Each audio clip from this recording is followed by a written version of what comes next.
Bonjour tout le monde, alors aujourd'hui on se retrouve dans une nouvelle vidéo que j'ai pas fait pour le moment.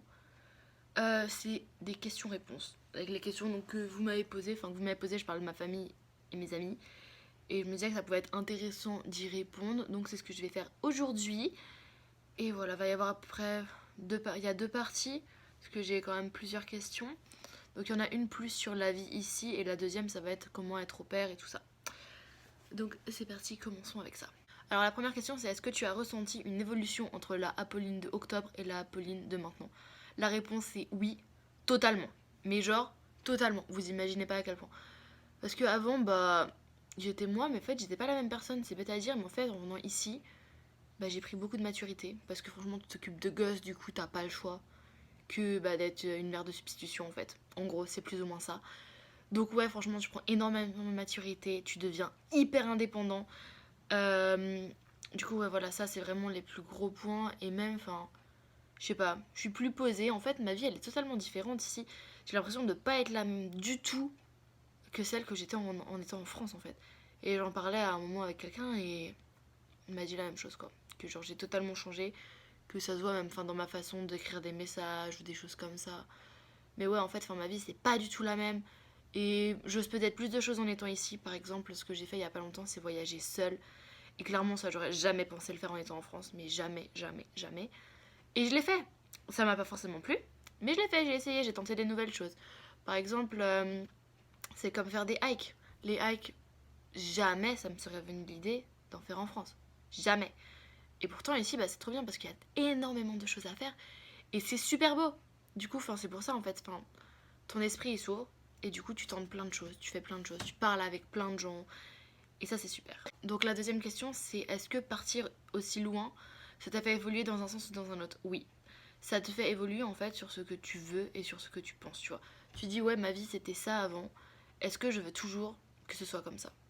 Et non. Parce que t'as envie que ça change. En fait, tu viens là. Et comme je viens de dire juste avant, en fait, tu évolues de fou. Et en fait, c'est ce que tout le monde dit. Une fois que t'es ici, tu prends grave de la maturité parce que, t'as la responsabilité de gosse. Et les gosses, comment te dire que c'est pas facile, hein. Honnêtement, c'est pas facile. Les gens, ils vont dire, ouais, tu pars une année en vacances et tout, tu fous rien. Viens ici, on en reparlera après. Je vous mets au défi. Ceux qui peuvent, venez ici, on en reparlera après. Et ouais, donc ça fait évoluer de ouf dans le sens où tu prends beaucoup de maturité. En fait, j'ai 21 ans, j'ai l'impression d'en avoir beaucoup plus. C'est peut-être con à dire, mais c'est pareil. Même les gens, quand je rencontre, je leur dis j'ai 21 ans, ils font pardon. Es-tu sérieuse? Ouais, ouais. Elisabeth, tu fais beaucoup plus. Et j'étais là en mode ok, d'accord, pourquoi pas. Mais ouais, honnêtement, ça fait évoluer, donc ça fait penser. En fait, ça t'endurcit de fou aussi parce que t'es tout seul. Et du coup, t'as pas le choix que t'es débrouillé tout seul.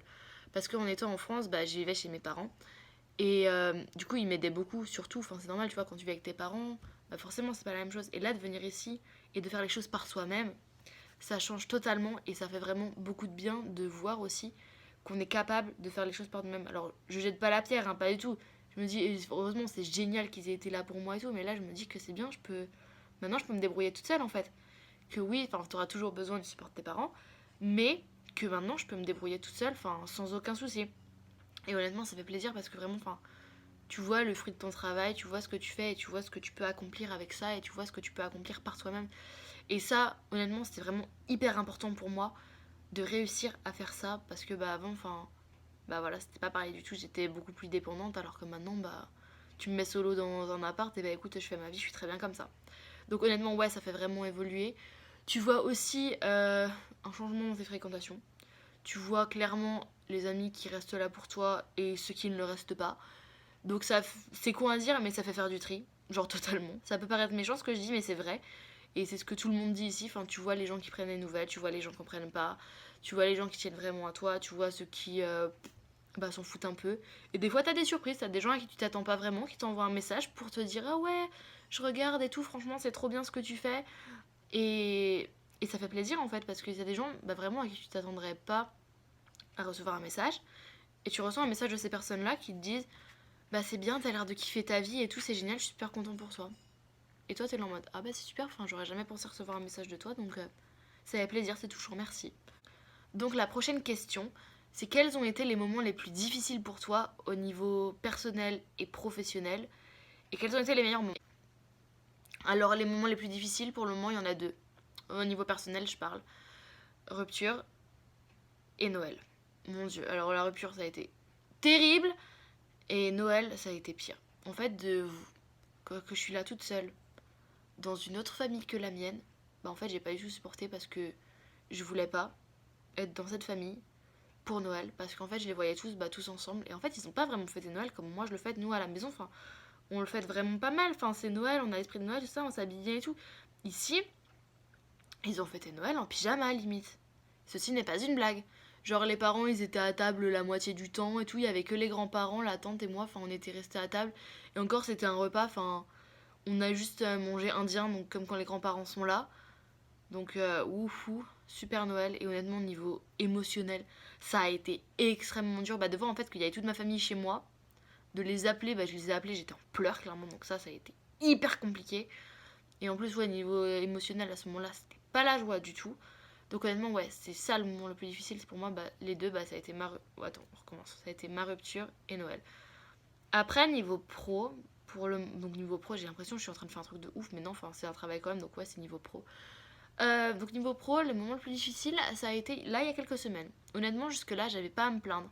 Genre de rien du tout. Honnêtement, moi je faisais mon taf, ça se passait très bien. J'ai une relation avec la famille qui est professionnelle parce que je m'implique pas tant que ça parce que comme je disais en fait c'est pas ma famille et du coup comme c'est pas ma famille, j'arrive pas à me projeter et vouloir vraiment passer du temps avec eux parce que je me dis clairement c'est pas ma famille donc j'ai pas forcément envie et j'ai envie d'avoir une vie à côté. Mais le truc, donc j'en parlerai aussi dans mon bilan du 8e mois, si j'arrive à le faire un jour, c'est que je termine mon année en octobre et la prochaine opère arrive dans une semaine maintenant, qu'on va passer 4 mois ensemble et que mes hosts ne me l'ont pas dit. Qu'ils me l'ont dit seulement quand ils avaient matché, donc quand c'était sûr. Ils ne m'ont jamais évoqué l'idée, donc je l'ai extrêmement mal pris. Franchement, en fait, le truc c'est que je me suis sentie trahie parce que je voulais que ce soit mes derniers mois avec les filles où seulement moi je m'occupais d'elles. Après, je veux bien comprendre qu'ils aient besoin de plus de flexibilité et de choses comme ça. Mais la décence veut qu'ils auraient dû m'en parler avant. Juste évoquer l'idée pour savoir si j'étais ok avec ça, savoir comment je me sentais par rapport à ça, alors que non, en fait, on s'est assis autour de la table, ils m'ont dit écoute, la prochaine opère arrive dans un mois. Et j'étais là. Excusez-moi, est-ce que j'ai bien entendu? Et oui, et du coup, ça a été très difficile. Je leur ai pas parlé pendant plusieurs jours parce que vraiment j'ai été choquée et j'ai pas compris parce que je me dis comment on va faire quoi. Ça va être compliqué parce que je suis sur Mercer Island. Donc Mercer Island c'est une petite île juste à côté de Seattle, c'est pas très très loin. Et comment vous dire que sur l'île on ne peut rien faire si on n'a pas de voiture. Donc je peux pas bouger, je peux pas aller à Seattle, je peux pas tout ça. Les horaires ils vont changer. Par exemple là ouais bref j'expliquerai ça dans l'autre vidéo. Mais bref donc ça je l'ai vraiment mal pris et ça c'est la période, on est encore en train de pas se remettre de ça. Mais genre d'essayer de avancer parce que là la prochaine opère arrive et comment vous dire que je ne suis absolument pas prête pour ça. Genre je me rends pas compte qu'elle arrive, je me dis avec les gosses ça va être magnifique parce que la petite elle va hurler comme pas possible parce qu'elle va pas se rendre compte que quelqu'un d'autre arrive, elle voudra pas que la personne s'occupe d'elle. Donc voilà, ça va être compliqué. Mais bon, on va faire avec. La prochaine question c'est quels sont les endroits que je préfère à Seattle. Alors Seattle, j'aime tout. J'aime absolument tout. Je suis amoureuse de cette ville, la ville est géniale. Moi, à Mercer, j'aime bien parce que du coup, je suis dans la nature et tout. Le seul inconvénient, c'est que c'est chiant pour pouvoir bouger et aller voir des gens tout le temps. Mais bon, ça, à la limite, c'est pas très grave, ça se fait. Et Seattle, j'aime trop. Donc, j'ai des endroits préférés. Il y a un endroit que je vous parle souvent dans mes bilans, ça s'appelle le Art Marble 21. Donc, c'est un endroit où on peut jouer au billard, où on peut jouer à des jeux de basket, et tout ça, c'est gratuitement parce que c'est des choses assez vieilles. Et on se retrouvait assez souvent là-bas et jusque fin avril, début mai, jusqu'au départ de Diego en fait. Et du coup, maintenant, on se voit un peu moins avec les gens, mais bon, c'est pas très grave. Et mon deuxième endroit préféré, c'est Gasworks Park. C'est un parc, les gars, c'est magnifique. Pour moi, c'est la plus belle vue de Seattle. Et en fait, on se retrouve souvent là-bas quand on termine nos soirées et qu'on n'a plus d'endroit où aller. Parce qu'il faut savoir qu'aux États-Unis, les boîtes de nuit ferment à 2h du matin. Non, ce n'est pas une blague, c'est tout à fait normal. Donc là-bas, tu peux entrer à 21h, ça finit à 2h. Enfin, épuisant, c'est américain. Et du coup, comme on n'a plus d'endroit où aller, même on va aussi à une plage qui s'appelle Golden Gardens, où on fait des feux sur la plage et c'est grave stylé. Et pareil, là-bas, ça ferme à minuit. Donc après, souvent, on va se retrouver à Gasworks Park, on se pose là-bas avec tout le monde, on écoute de la musique, on fait des jeux. Enfin, c'est assez bien, franchement. Et il y a la plus belle vue de Seattle. Pour moi, c'est honnêtement la plus belle vue de Seattle, que ce soit de jour ou de nuit. C'est magnifique. Genre, je me lasse pas d'aller dans ce parc. Clairement, c'est juste sublime. Si vous y venez un jour, venez là-bas. Genre clairement, c'est un incontournable pour moi. Après, les autres choses que j'aime à Seattle, c'est que... Je sais pas en fait, j'aime tout. Donc c'est... Enfin, je suis pas compliquée en fait, j'aime tout. En fait, Seattle, c'est bien. Parce que c'est une grande ville. Mais à échelle humaine quand même. Ce que je veux dire par là, c'est que tu peux faire pas mal de choses à pied quand même. Enfin, surtout dans le downtown, là-bas où il y a Pike Place, Space Needle, toutes les choses comme ça, tu peux faire à pied. Bon, des fois, ça peut être un peu chiant parce que t'as pas forcément envie de marcher, mais c'est très beau. Et ce qui est bien aussi, donc, c'est qu'on a des accès à la mer, donc à l'océan. On a aussi le Lake Washington et le Lake Union. Donc, franchement, c'est deux endroits, enfin, c'est très beau. Et Seattle, c'est aussi à côté des montagnes. C'est aussi pour ça que je vais faire des hikes. Et. Attends. C'est le chat. Et c'est aussi pour ça que je vais faire beaucoup de hikes parce que l'état de Washington, c'est magnifique pour ça. Il y a des paysages juste sublimes. Donc pour le moment, j'en ai pas fait tant que ça, j'en ai fait 5, c'est quand même pas mal. Mais c'est très très beau. Genre franchement, c'est vraiment un truc à faire. Et donc ce que je disais, jamais en France, j'aurais pensé à aller faire une hike. Mais là, ici, bah écoute, on envoie un message qui est chaud pour y aller, moi, et bah c'est parti, on prend la voiture, on y va. Et on en fait assez souvent et les gens ils y vont tous les week-ends en fait quasiment. Et ici aux US, c'est normal d'aller faire des hikes, genre c'est l'activité du dimanche plus ou moins. Et c'est super beau, enfin tu passes vraiment un bon temps là-bas. Donc ça c'est vraiment ce que j'aime à propos de Seattle, c'est que tu peux tout faire. C'est une ville à taille humaine pour voyager. Je trouve pas ça si cher que ça, franchement ça va, on a un aéroport pour aller un peu partout. Enfin ouais, il y a énormément de destinations, donc franchement c'est très bien pour ça. Et la deuxième partie de la question c'est et les inconvénients. Donc les inconvénients pour moi, c'est l'hiver. Donc l'hiver n'est pas si froid que ça. En fait, quand on parle de Seattle, on dit ouais, il pleut tout le temps et tout, machin. Bah moi j'habite dans le nord de la France, donc honnêtement ça me choque pas. Ça me change pas d'habitude, je dirais même qu'il pleut moins. Mais c'est juste l'hiver, la nuit tombe extrêmement vite. Je veux dire, par exemple, je crois que ça doit être à peu près de mi-novembre jusque mi-février. Le soleil se lève à 8h et le soleil se couche à 16h. Donc ça, comment vous dire que niveau moral, c'est extrêmement dur parce que tu embauches, il fait noir, tu débauches, il fait noir. Et t'as l'impression en fait de pas vivre. Parce que, enfin, tu sais, tu finis, il fait noir, du coup tu dis ouais, c'est la nuit et tout. Après, c'est tout dans la tête, mais ça pèse beaucoup sur le moral. Et franchement, ces moments-là, ça a été un peu difficile. Donc pour moi, c'est les inconvénients. Donc c'est les jours en hiver et aussi. Donc je disais que c'est bien pour voyager, mais l'inconvénient, c'est que pour voyager aussi, par exemple, je veux dire en voiture. Que t'habites en Californie, t'as plein de villes à visiter, tout ça. Alors que t'habites dans l'état de Washington, tu peux aller à Vancouver au Canada et à Portland. C'est plus ou moins les plus grosses villes qu'il y a et aussi à Vancouver USA. Et je suis allée que à Vancouver USA. Pour le moment, il faut que j'aille à Vancouver Canada absolument. Et voilà. Donc c'est ça qui est un peu chiant. Mais autrement, ça va. Franchement, la ville, j'aime vraiment beaucoup. Je trouve que c'est une ville géniale pour vivre. Genre, c'est génial. C'est vraiment super. Et c'est pas la destination, c'est vraiment pas la destination à laquelle je m'attendais en venant ici. Moi, je m'étais dit, ouais, on entend parler de la Californie, machin, tout ça. Et enfin, quand la famille était de Seattle, je me suis dit, ah ouais, j'avais pas pensé à cette ville-là. Et en fait, c'est grave bien. Genre, vraiment, c'est très très bien. C'est une super ville. J'adore. Mais vraiment, j'adore. La prochaine question, c'est les USA, c'est comment? Alors, les USA, c'est top. Parce que tu peux faire ce que tu veux, tu peux être qui tu veux, personne n'en a rien à foutre. Donc, ça rejoint la question d'après. Donc, je vais rejoindre les deux. Les USA, c'est comment? Et la mentalité, c'est comment? Alors, les USA, c'est top parce que tout est hyper grand. Genre, ça m'a choqué parce que mes parents, ils sont partis en week-end.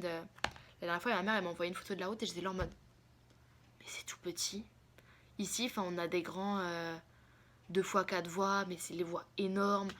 Enfin, les doses, bah, on a des galons. En fait, par exemple, la bouteille de lait en France, c'est 1 litre. Ici, c'est 4 litres. Non, c'est pas une blague. Et l'essence, c'est absolument pas cher. C'est 3,60 le gallon. C'est-à-dire 4 litres. Donc 3,64 litres, ça fait même pas 1 $ le litre. Je sais pas si vous vous rendez compte. Donc ça va faire à peu près 60 centimes d'euros le litre d'essence. Donc comment vous dire que c'est que dalle. Et c'est trop bien.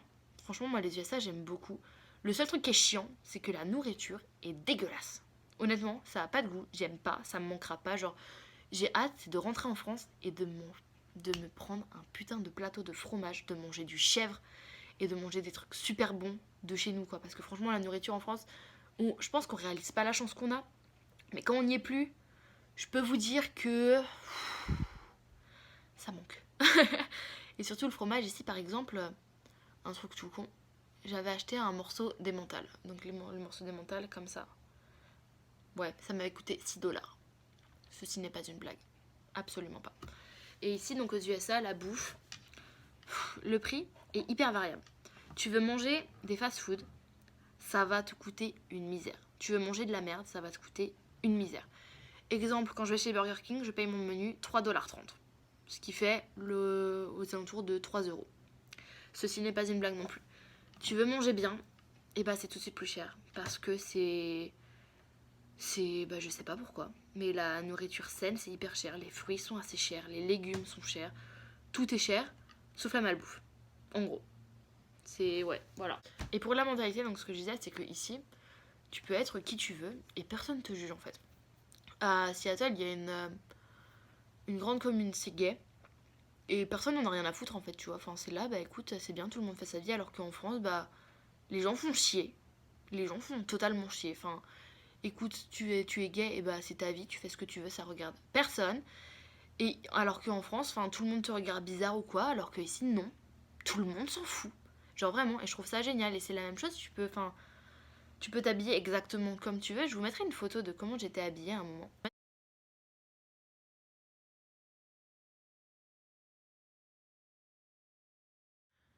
Et en fait, donc j'étais habillée, c'était assez court, et personne ne m'a regardée ou interpellée. Je me serais habillée comme ça en France, j'aurais eu des remarques ou des choses comme ça. C'est totalement sûr à 100%. Alors que ici, personne n'en avait rien à faire. Totalement personne.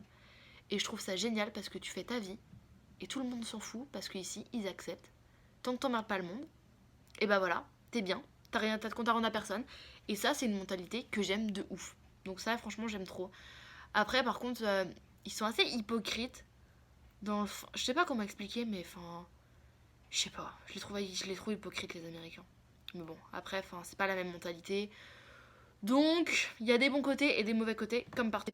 Donc là, j'en ai fini pour les questions du côté perso. Maintenant, je vais vous parler des questions plus pratiques, entre guillemets, sur comment être au père et toutes les questions qu'on m'a posées. Donc, la première question, c'est est-ce que toutes les familles... Attends, je vais redire. C'est est-ce que toutes les familles ont les mêmes obligations pour les au pairs? La réponse est oui. Donc, en fait, il y a plusieurs critères à remplir. Donc, on doit travailler maximum 45 heures par semaine, maximum 10 heures par jour. On doit avoir un jour et demi de congé par semaine. Donc c'est pas 2 jours, hein. Par exemple, on n'a pas forcément tous les week-ends. Ça, c'est pas vrai. Et attends. 45 heures, 10 heures par jour, un jour et demi de congé par semaine, 10 jours de congé payé et on est payé 195,75 $ par semaine, c'est très précis, ça c'est régulé par le département américain, par le gouvernement américain. Et par contre, il y a des familles qui payent 200 $, moi c'est mon cas. Mais bon, après, j'ai envie de te dire, à 4,25 $ près, ça leur change pas grand chose, j'ai envie de dire. Et on a aussi 500 $ de bourse pour les cours. Parce qu'on doit faire 6 crédits universitaires, donc ça correspond à environ 60 heures de cours. Voilà. Après, donc ça c'est tout ce qu'ils doivent nous dire. Donc après dans la question il y avait est-ce qu'on doit nous fournir voiture, téléphone et aide aux visites du pays? Alors la voiture, non. On n'est pas obligé d'en avoir une, moi j'en ai une, j'ai de la chance. Mais clairement ici sans voiture c'est extrêmement compliqué comme je l'ai dit. Parce que les distances sont extrêmement grandes, donc si t'as pas de voiture, bah t'es dans la merde. Clairement voilà. Donc ils sont pas obligés de t'en fournir une, mais si t'en as besoin pour les gosses, et bah t'as pas le choix que d'en avoir une. Après, ils sont pas obligés de te la donner sur ton temps off. Ça, c'était quand t'as de la chance, que t'es dans une famille qui est assez bien pour ça. Ensuite, pour le téléphone, ils sont pas obligés de t'en fournir un et ils sont pas obligés non plus de te fournir un forfait téléphonique. Ça, c'est au bon vouloir de la famille. Moi, j'ai de la chance, c'est mon cas. Il m'avait filé un téléphone que j'utilise pas parce que j'aime pas. Et donc, j'utilise mon iPhone. Et j'ai aussi un forfait téléphonique. Donc, ça, c'est très bien. Comme ça, j'ai pas à dépenser d'argent là-dedans. Et heureusement. Parce que, je préfère sauver de l'argent pour voyager plutôt que dans un forfait de téléphone. Et voilà. Ensuite, les conditions pour devenir au pair. Donc, on me demande s'il y a une tranche d'âge à respecter. Donc, oui, tu peux partir au pair entre 18 et 26 ans. Donc, tant que tu as 26 ans, tu peux partir, je crois. Non, tu peux partir jusque la veille de tes 26 ans. C'est ça le truc, jusque la veille. Et après, tu peux étendre si tu veux, donc rester une deuxième année. Donc, en fait, si tu pars à 25 ans, bah, tu peux rester jusque tes 27 ans. En gros. Ensuite, on me demande si ça se passe pas bien, comment ça se passe. Donc ça, je vais répondre après. Donc ensuite, on me demande le suivi sur place, qui est une personne qui m'aide pour les démarches, notamment pour le permis de conduire. Alors oui, on a un suivi en France, donc avant de partir, on a quelqu'un à qui on peut poser toutes nos questions, qui nous aide à remplir le dossier d'inscription, donc le dossier qu'on va présenter aux familles. Et on a aussi quelqu'un qui nous aide ici, donc ça s'appelle la LCC, c'est une conseillère, qui va organiser un meeting par mois pour savoir comment ça se passe et pour savoir si tout va bien dans ta famille. Et si tu as des questions, tu lui envoies un mail, elle te répond, tu l'appelles, elle te répond. Et oui, elle peut t'aider un petit peu avec tout ça. Moi, elle m'a aidé notamment avec les taxes quand j'avais besoin un peu de questions par rapport à ça. Donc, quand j'avais besoin de réponses plutôt. Elle m'a aussi éclairé un petit peu par rapport à l'extension parce que je lui ai posé des questions là-dessus. Et voilà. Ensuite, pour le permis de conduire, et ben en fait, logiquement, tu peux le passer, mais t'es pas obligé de le passer dans tous les états. Ça dépend en fait des assurances. Moi, j'ai pas eu besoin de le repasser parce que ils m'ont pas demandé de le faire, donc clairement, je l'ai pas fait. Et mon permis international dans l'état de Washington, il est valable pendant 1 an, donc clairement, je vais pas le repasser, ça me sert à rien. Et et voilà, donc pour le permis, je pense pas qu'elle puisse t'aider tant que ça en fait, parce que c'est pas forcément son job. Elle peut t'aider par contre à trouver une université pour tes cours ou des choses comme ça.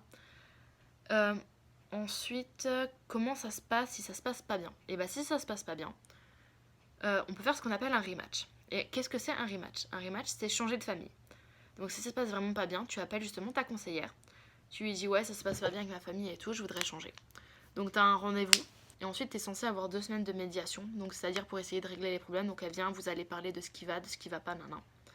Ensuite vous avez plus ou moins 2 semaines de médiation. Après ça dépend ça dépend des cas. Mais la plupart du temps tu as 2 semaines de médiation.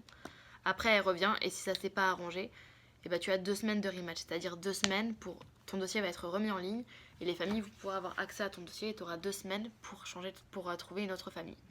Donc ça se passe bien, tu peux avoir ce recours-là. Et si jamais tu trouves pas de famille, retour en France, ciao, bye bye. Et voilà. Donc après, sinon, tu peux juste essayer de parler à la famille et régler tes problèmes. Mais voilà, il faut être bien pour la communication pour ça. Et moi, c'est pas forcément mon cas. J'ai du mal à exprimer ce que je ressens. Donc voilà, la communication, c'est pas forcément mon fort. Et c'est pour ça que des fois, c'est dur de garder tout pour soi. Mais bon, il faut essayer de s'arranger là-dessus. La prochaine question, c'est comment as-tu fait pour être au pair? Et j'ai tout simplement cherché les agences. Donc il y en a plusieurs. Je vais te renvoyer aussi, j'ai une vidéo, donc je vais la mettre en barre d'informations. Il faut juste cliquer sur le lien et tu auras toutes les infos, mais je vais redire vite fait. Donc en fait, il faut donc avoir entre 18 et 26 ans, avoir son permis de conduire et un casier judiciaire vierge et avoir 200 heures dans la garde d'enfants. Ensuite, tu remplis un dossier tout simplement. Tu es en contact avec les familles, tu payes, tu pars aux USA. En gros, c'est ça. En gros du gros, mais après, je vais remettre dans la barre d'infos, j'ai vraiment une vidéo complète pour ça, ce sera peut-être plus simple. Et ensuite, dernière question, pour l'emploi du temps, ça se passe comment? Tu as beaucoup de temps pour voyager. Alors l'emploi du temps, comme je disais, donc on doit travailler max 45 heures par semaine, 10 heures par jour. Moi, mon schedule, c'est je travaille de 7h à 9h du matin et ensuite je reprends à midi jusque 6h30. Voilà, mon schedule c'est ça, c'est le temps en fait que les petites elles soient à l'école, je bosse pas, surtout c'est la petite parce que la grande a fini à 4h de l'après-midi. Du coup voilà, et ensuite on me dit tu as beaucoup de temps pour voyager, alors non. Enfin oui et non. En fait le temps pour voyager c'est toi qui te l'organises. Donc moi j'ai de la chance parce que pour le moment j'ai tous mes week-ends off. Donc je peux voyager sur ce temps-là. Après il faut savoir que voyager c'est un budget quand même selon ce que tu veux faire. Avec les billets d'avion, les places où rester, les places à visiter. Mais ouais donc moi j'ai fini mes vacances, là ça y est j'ai plus de vacances pour cette année. Donc si je veux voyager ce sera seulement des week-end trips. Et ouais, donc mes grands voyages, donc les plus longs, ça a été le road trip à Vegas, le road trip en Floride et ensuite mon voyage en Californie. Donc ça c'est vraiment les gros voyages que j'ai fait donc sur respectivement 5 jours, 9 jours et 6 jours. Ensuite c'était des week-end trips, donc je suis allée en Alaska, à Boston et voilà je crois. Je crois que c'est tout, hein. C'est déjà bien. Donc ouais c'est ce que j'ai fait. Et franchement, j'aime trop voyager. J'aime trop. Et ici, ce qui est bien, c'est que ça te fait pas peur de voyager. Par exemple, pour Boston, moi, je suis dans l'état de Washington. C'est-à-dire que je suis tout en haut à gauche des États-Unis. Boston, c'est tout en haut à droite des US. Et je l'ai fait sur un week-end. J'ai pris l'avion. Il y avait 6 heures de vol, 3 heures de décalage horaire. et bah ça fait peur à personne. Du coup c'est parti, on y va. Et voilà, en fait ici bah tu fais ce que tu veux de ta vie, tu voyages, et bah c'est bien. Donc moi c'est pour ça en fait j'ai la chance d'avoir mes week-ends off, comme ça je peux voyager, faire des choses. C'est pour ça aussi que je vais faire assez souvent des hikes et tout ça, parce que bah j'ai le temps de faire ça. Mais je trouve ça chiant quand t'as que un jour et demi de congé par semaine, parce que même si c'est bien, bah écoute, enfin je trouve ça pas assez, c'est mieux d'avoir 2 jours entiers. Mais bon après ça malheureusement on choisit pas, donc le temps pour voyager en fait c'est juste à toi de l'organiser comme il faut, comme il est possible pour toi de l'organiser. Mais si tu te débrouilles bien, tu peux faire pas mal de voyages. Bah, je connais des gens qui voyagent tous les mois parce que ils ont qu'un seul week-end off. Du coup, ils profitent de ce week-end pour voyager et voir autre chose. Et ils ont bien raison. Et voilà les gens. Donc c'est à peu près tout. Et je pense que bah, du coup j'ai répondu à toutes les questions. Je regarde vite fait sur mon cahier parce que si je regarde en bas, c'est que mon cahier est là. Enfin, c'est débile de dire à la fin, mais je le dis quand même. Donc voilà, je crois que on est bon. Bon bah je pense que j'ai répondu à toutes les questions. La vidéo va être assez longue parce que j'aime bien me blablater, tout simplement.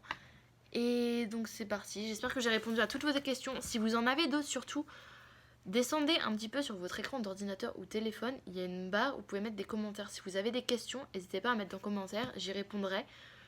Et si jamais j'en ai plusieurs, bah pourquoi pas refaire une autre vidéo là-dessus. Si vous avez des questions par rapport à la vie ici, par rapport à être au pair, par rapport à tout ça, n'hésitez pas. Honnêtement, ça me dérange absolument pas d'y répondre. Et si ça peut aider certaines personnes, et ben c'est très bien. Ah non, attendez, j'ai oublié une question. C'est est-ce que j'ai des recommandations et des conseils pour les futurs au pair? Oui, choisissez bien votre famille. Alors, on dit ouais, choisissez bien la famille et pas forcément l'endroit. L'endroit, c'est important aussi. Honnêtement, si t'es perdu au milieu de nulle part, bah ça va pas forcément le faire pour toi. Il y a des gens à qui ça convient très bien, mais d'autres à qui ça ne convient pas. Donc renseigne-toi de où la famille habite, de si tu peux te déplacer, donc si tu peux avoir une voiture, si tu peux prendre le train, si tu peux prendre le bus, comment ça se passe et tout, parce que ça c'est des détails hyper importants. Bien sûr, il faut prendre toutes les informations sur la famille, sur les enfants, sur tout ça, mais pense aussi à ta vie perso à côté. Parce que certes, tu vas être au pair, mais tu n'es pas que au pair, tu es aussi une personne qui a besoin d'avoir une vie perso. Et donc c'est assez important, je trouve, d'avoir un bon endroit. Moi, je suis contente parce que ça va, Mercer, c'est à côté de Seattle. Et heureusement, parce que sinon, ça. Enfin, en fait, on a pas mal de pairs à Mercer, mais j'en connais pas tellement parce que je reste avec les Français. C'est pas bien, je sais. Faudrait aussi partir avec les internationaux, mais c'est plus facile de parler avec les gens de ton pays. Et donc voilà. Et essaie de te faire des potes étrangers pour améliorer l'anglais. Et ouais, vraiment, choisis la famille. Mais si tu peux, s'ils sont dans un bon emplacement, franchement, pour moi, l'emplacement, c'est important. Genre, la famille, pour moi, c'est 50% et l'emplacement, c'est les autres 50%. Honnêtement, c'est vraiment ça. Et sur ce, je pense que c'est tout ce que j'ai à dire. Donc, les gens, à bientôt!